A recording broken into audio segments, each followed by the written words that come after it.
Hindi E201 B.Ed first year और question number 1 दोबारा से शुरू कर रहे हैं। उसका अपूर्ण होने के कारण इसलिए दोबारा प्रश्न कर रहे हैं और पूरा प्रश्न इसी प्रकार है। हिंदी गद्य शिक्षण के विभिन्न सोपानों का उल्लेख कीजिए।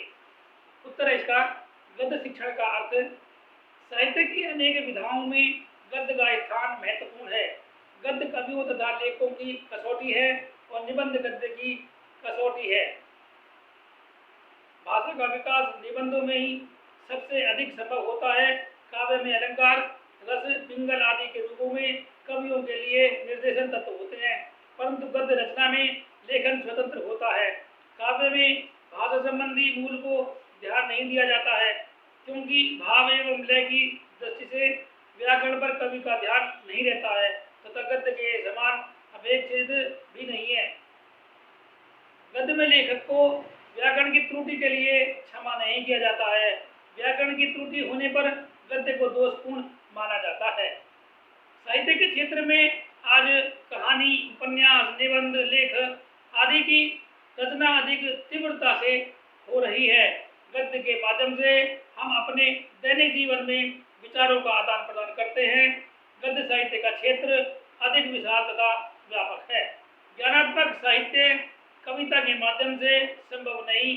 हमारे सभी सामाजिक, शैक्षिक, सांस्कृतिक, राजनीतिक, राष्ट्रीय, व्यावसायिक तथा अंतर्राष्ट्रीय कार्यकाल गद्य साहित्य के माध्यम से ही संपन्न होते हैं। आचार्य रामचंद्र शुक्ल ने गद्य की परिभाषा की है। यदि गद्य कवियों या लेखकों की कसौटी है तो गद्य साहित्य की कसौटी है। भाषा की पूर्ण शक्ति का विकास निबंधों में ही सबसे अधिक संभव होता है। इसलिए गद्य शैली के विवेचक उदाहरणों के लिए निबंध ही चुना करते हैं। गद्य शिक्षण की पद्धति यानी प्रणाली अथवा गद्य शिक्षण प्रक्रिया के मुख्य अंग। आज प्रत्येक विषय का शिक्षण मनोवैज्ञानिक प्रणाली के आधार पर होता है। दूसरे शब्दों में इस प्रणाली को हार्वर्ड की पंचपद प्रणाली के नाम से पुकारते हैं। हार्वर्ड के पंचपदों के आधार पर ही विद्वानों ने सिद्धांतों अगणित शिक्षण के सोपान बनाए हैं। नंबर 1, पूर्व ज्ञान। पूर्व ज्ञान के आधार पर मूल पाठ को प्रस्तुत किया जाता है। शिक्षक का कर्तव्य है कि वह मूल पाठ प्रस्तुत करने से पहले विद्यार्थियों के पूर्व ज्ञान की जानकारी प्राप्त करने के लिए कुछ प्रश्न पूछने चाहिए। प्रस्तावना। प्रस्तावना से शिक्षक विद्यार्थियों को नवीन पाठ से अवगत कराता है।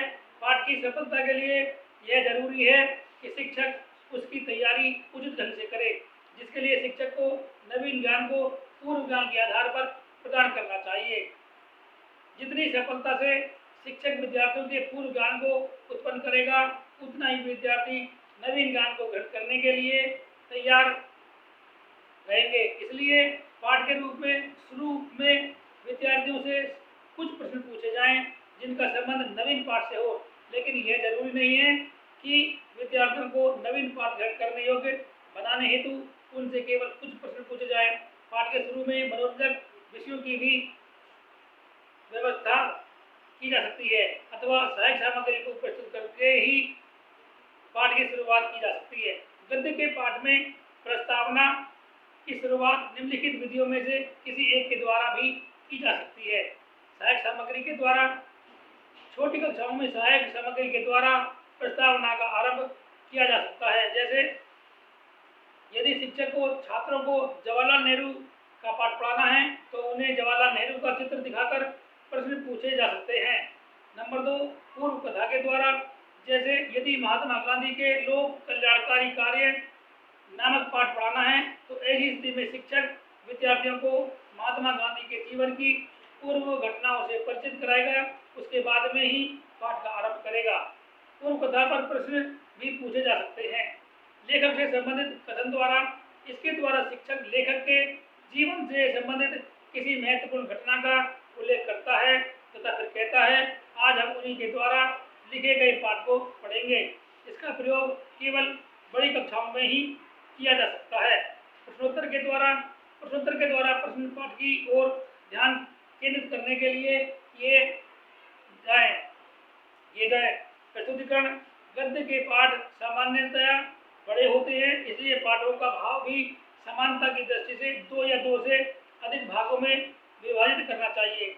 प्रस्तुतिकरण में विद्यार्थियों के सामने विषय उपस्थित किया जाता है।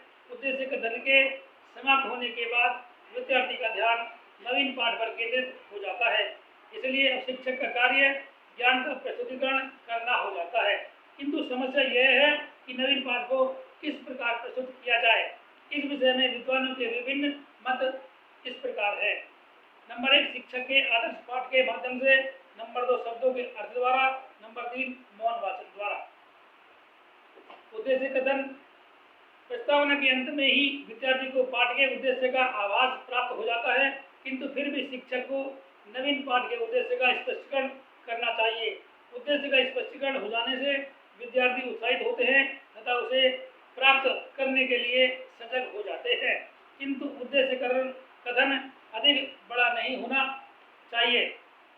आदर्श वाचन शिक्षक को आदर्श वाचन की ओर मुख्य रूप से ध्यान देना चाहिए और उस पाठ का वाचन प्रभावशाली तरीके से करना चाहिए। आदर्श वाचन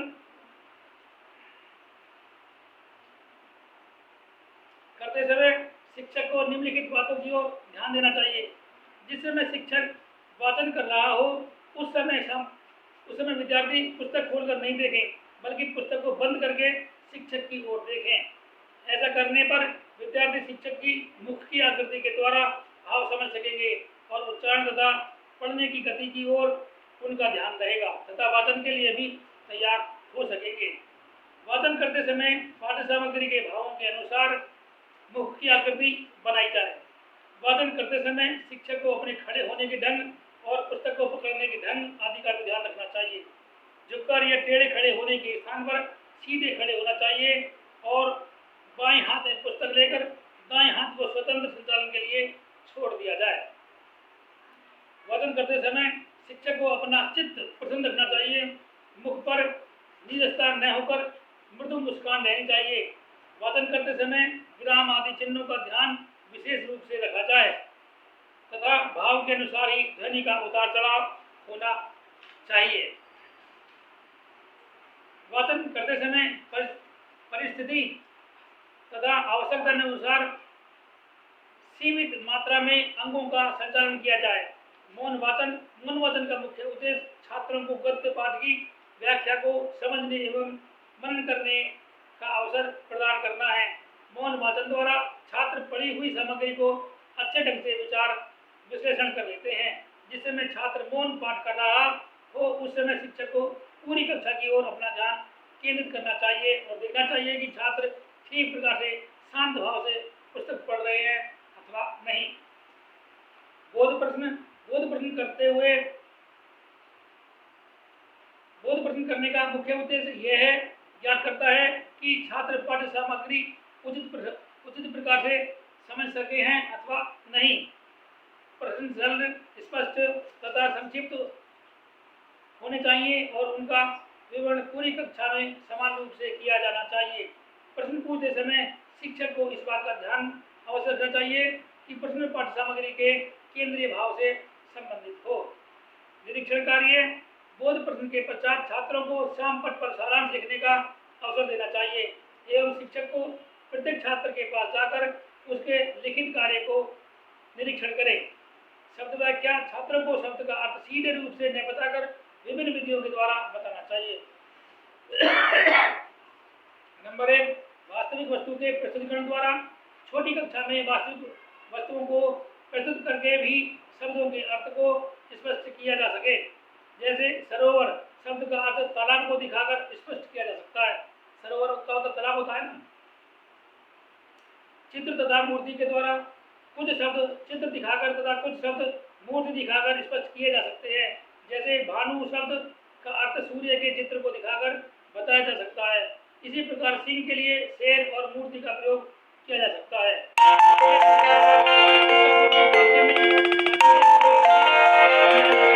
वाक्य प्रयोग छात्रों से भी कराए जाएं। इस विधि के प्रयोग द्वारा छात्रों में शब्द के अर्थ को समझने की उत्सुकता बनी रहे। विलोम शब्दों के अर्थ को स्पष्ट करने में बहुत सरलता रहती है। जैसे दिन शब्द का विलोम रात बताकर छात्रों को समझाया जा सकता है। प्रसंग कथन के द्वारा भी अर्थ को स्पष्ट किया जा सकता है। संधि अथवा समास विच्छेद के द्वारा शब्दों को संधि विच्छेद के द्वारा भी समझाया जा सकता है। जैसे महर्षि शब्द को संधि विच्छेद के द्वारा इस प्रकार भी समझाया जा सकता है, महा जमा ऋषि। व्याख्या द्वारा कभी कभी कठिन शब्दों अथवा मुहावरों का अर्थ स्पष्ट करने के लिए शिक्षक को व्याख्या का सहारा लेना पड़ता है। आज के लिए इतना ही, फिर मिलेंगे नई वीडियो नए टॉपिक के साथ। धन्यवाद।